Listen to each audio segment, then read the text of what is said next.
Hello and welcome back to Marvel Puzzle Quest with me, P.I. McLeod, and here we are, day 3736. Looking at, oh boy, a Hulkling cover is on the horizon.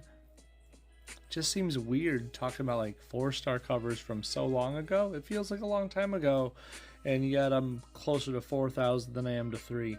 But hey, that's just the game, right? What's up, John? Good to see you. And what are we here for today? Up another Procrastination Sunday as we go through our crashes, that's right, plural, of the Titans. And this is another one of those really silly, zany weeks where they give us the same opponent twice. You can see it in the icon. That's totally Hellcat, if you know your icons. That's Hellcat. Peggy, not Peggy, Patsy. Wrong P word. But we get to go against her with someone that we already know who it is, right? We've seen the signs, the writing's on the wall. I'm not looking forward to it. Before I say who it is, let's just describe Hellcat really quick for those who don't know. Hellcat came into Puzzle Quest, well, I'd say along the time when, the Jessica Jones show was ramping up, and it was kind of around the same time. It's obviously to go along with the show, but obviously she has a more in-depth character layout within the comics from what I've been told and what I've read. She comes in with a set that's kind of reminiscent of her yellow is active, but once you fire it and you keep the tile out there that it creates, you get like a kitty pride, like a 5-star kitty like effect, like a boost sort of thing going on. But you also all your powers become 1 AP cheaper, which is very convenient. It's just 1 AP, but sometimes it makes all the difference. The red is a nice destroy the bottom, destroy your chosen row sort of thing, and it makes strikes as well, if I remember correctly. Then that purple loops in perfectly with it. The purple takes a set of enemy tiles, I think up to 6 at best, if I remember correctly, and pulls them down to the bottom row. And it does some damage, of course. But the cool thing about that is they have all the enemy tiles, well, at least up to 6, in the same row of your that's at the bottom, right? Which means your red can destroy all those enemy tiles in one fell swoop. Not to mention putting out those strikes for her yellow to buff. She's a pretty good package, honestly.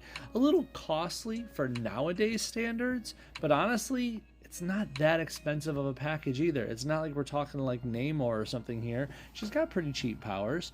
Her only negative is that, well, for the game and how it is now, we expect passives in our game, and she doesn't really have any passives to speak of without firing that yellow off first. You'd be ready to take notes, but yeah, we know, John. We get to go against Hellcat twice in this, and with no other than Puck, Eugene Judd, aka one of the worst characters in Puzzle Quest, if not the worst character in Marvel Puzzle Quest. I can't give him the absolute crown because if we're including every 4-star that's currently in the game, I think the worst character might actually go to Penny Parker for 4 stars. If we're talking worst characters overall, well, that's not fair, because then you have like 2-star Bagman and, just certain characters that are kind of, low level. He should be glad Penny exists. This is correct. Puck comes in to Puzzle Quest, and I'm gonna say this little bit because I have a buddy who loves the character in the comics, Puck, the character Eugene Judd and what he does. And he came in with this, well, I'll say all the pomp and circumstance came from my buddy. He was excited to see what he could do, and I remember fondly like, hey, your guy's gonna be in the game, I remember this happening. And then he landed, we read the powers, and like, yeah, maybe this is maybe there's something here we're not seeing. Let's just try him out and play him. And let me just put on the optimism right here. Your only positive you're going to get out of Puck is Inner Demon. This power, not its active, but it's passive. We'll go from top down, though.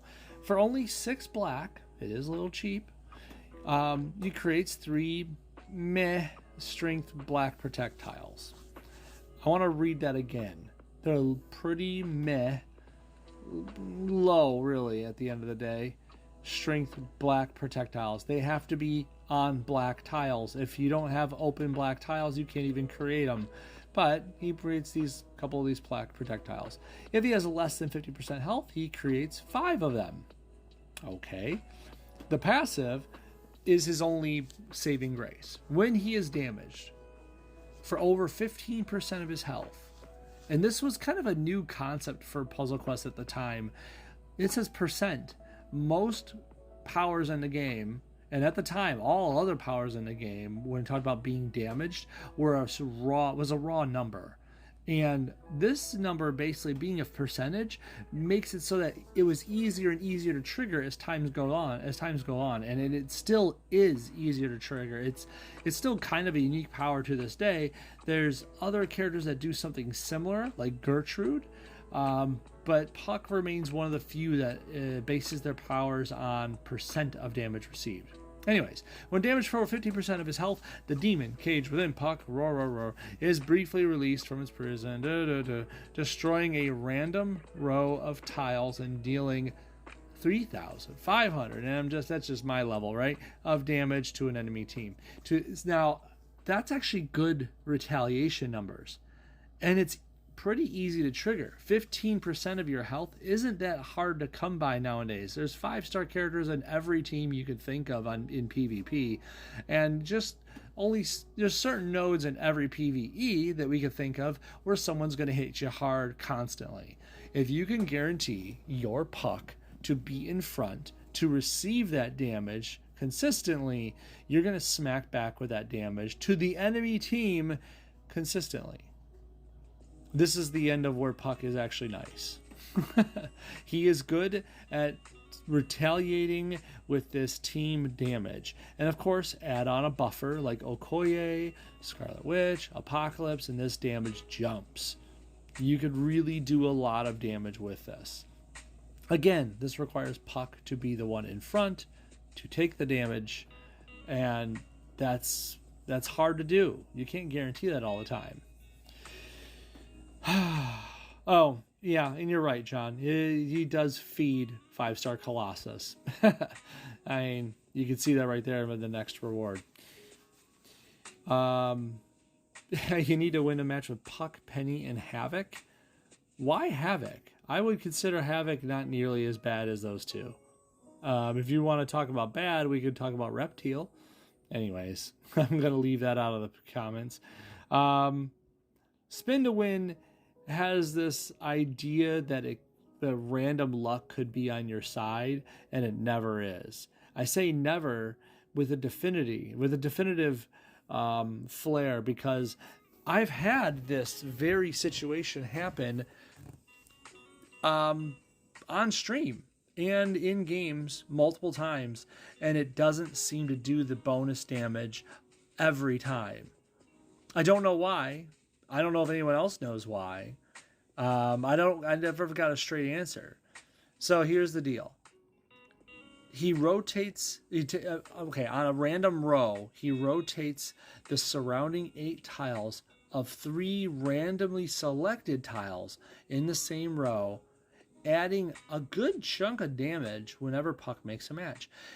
You can make a bunch of matches when that happens. It's very possible. I've had it happen many times. But that bonus damage doesn't seem to ever get added in. I think the problem is that Puck is the one that has to make the match. So again, he has to tank. Just like his black passive, he has to be the one making that match. So since Puck is a red, green, black character, if you do Spin the Win and he matches a blue and it's not him, it's your, 4-star Penny Parker making that match, then you're not going to get this bonus damage. I'm pretty sure that's the problem I have with it. And then thus, once again, we're at the point of we're having to rely on Puck be the tank. It's so hard to do that. It really is. Yeah, you've never gotten any bonus damage, John? And it's probably the same problem with me. It's the fact that how often is Puck really the person standing in the front line, any of his matches being the front line match? Anyways, And finally, slap shot. This is supposed to be decent. For the fact that it is 6 red, I'm boosting it to level 5 just so you can see the numbers. You deal some okay damage. For 6 red at the 4-star level, it's some okay damage, really. If there are 2 or more friendly black projectiles on the board, also stun the target for 1 turn. So let's get this straight. You have a 1-turn stun on with 6 red. But that 1-turn stun demands that you have 2 or more friendly black projectiles on the board. Why are we trying so hard for 1 turn of stun? Miles Morales would like to have a chat with Puck on this one. For 6 red, he could do a 1-turn stun as well, and some damage, and yeah, he's not asking much more. There's no other caveats, no other things needed along with it. Puck might do a little more damage than Miles on this, but I would rather the stun be guaranteed, personally. Plus, who else can you guarantee to make black projectiles besides Puck? 4-star Luke Cage comes to mind, but not too many other characters can guarantee a black projectile. Puck is not a good package. There's a lot glaringly wrong with them. But if I have to say anything about him for this Crash of the Titans here, put it like you see here, 355. He's still going to stun for 1 turn if you can get the slap shot stuff to work, right? If you can get 2 or more black projectiles, you're not relying on that damage. Spin to win if you can get it to go off. He's the only one on your team. He's probably going to be the only one making matches. That should do the trick. Should. And of course, if the enemy's really, really beating you to death, well, your inner demon's going to come out quite often. Okay? I think we have the bases covered. Oh boy, let's slug it out through this Crash the Titans. And it is, a one-on-one, so we will turn the animations on, because we don't get to see this little guy in action very often, do we? So here we go. Red into green, because, if we have it, might as well flaunt it, right? Could really use some of these greens. Oh, wow. Nice crit. It's okay. If she's going to keep critting, we'll be fine with it. We're going to actually be able... Oh, there's a swipe. But still hasn't... The inner demon hasn't come out yet. Taking all of our black. We could use that black to make those projectiles that he needs, but it's good. We don't need that, right? That's a crutch. That Patsy's here, celebrating.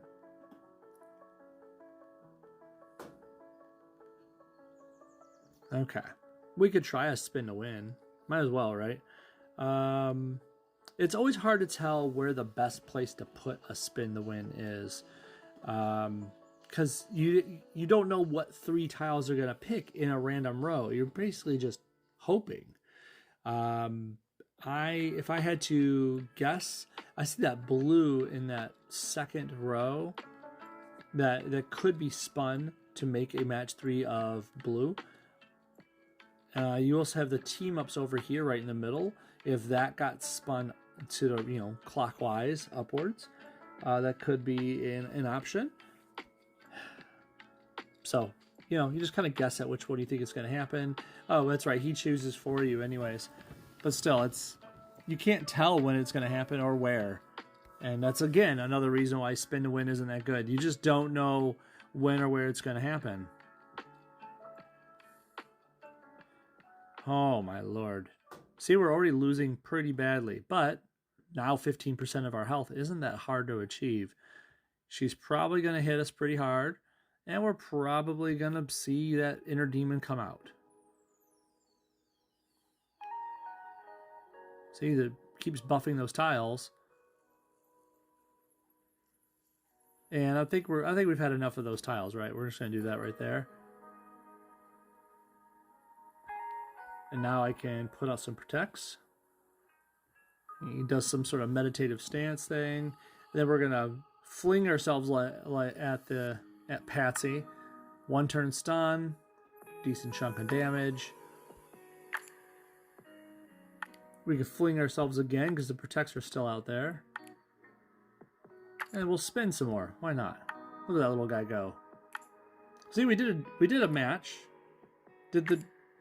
I didn't see the bonus damage come through, but you know, maybe I'm just blind to it.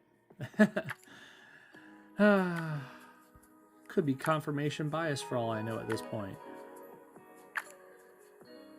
I'm just gonna take that black.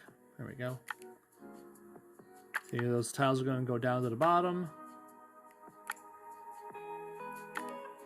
Yeah, puck is way too fast. Let's take this. Let's take this green. Yeah, let's do that.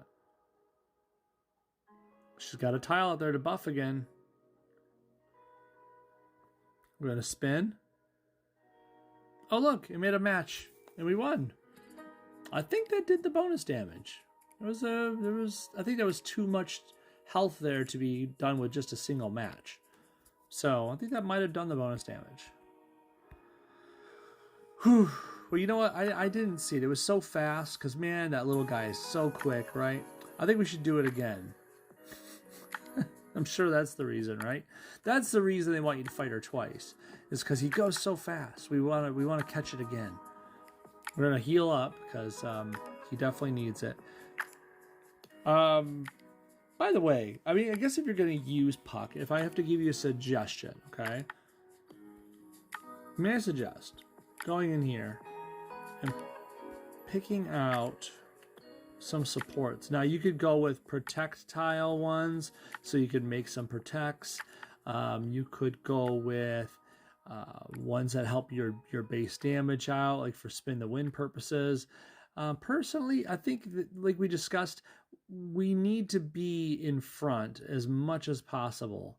Okay, I'm looking for it. There it is, the pocket radio. This actually can raise your green match damage, your red match damage, and your black match damage at ring 5. So if you actually want him to tank in PvE purposes, you can put on the pocket radio to your best ability and, you know, have at her. That's just my suggestion if you really need to use Eugene Judd for some reason. Okay? Round 2. Let's I'll throw this red right there, right? Why wouldn't we?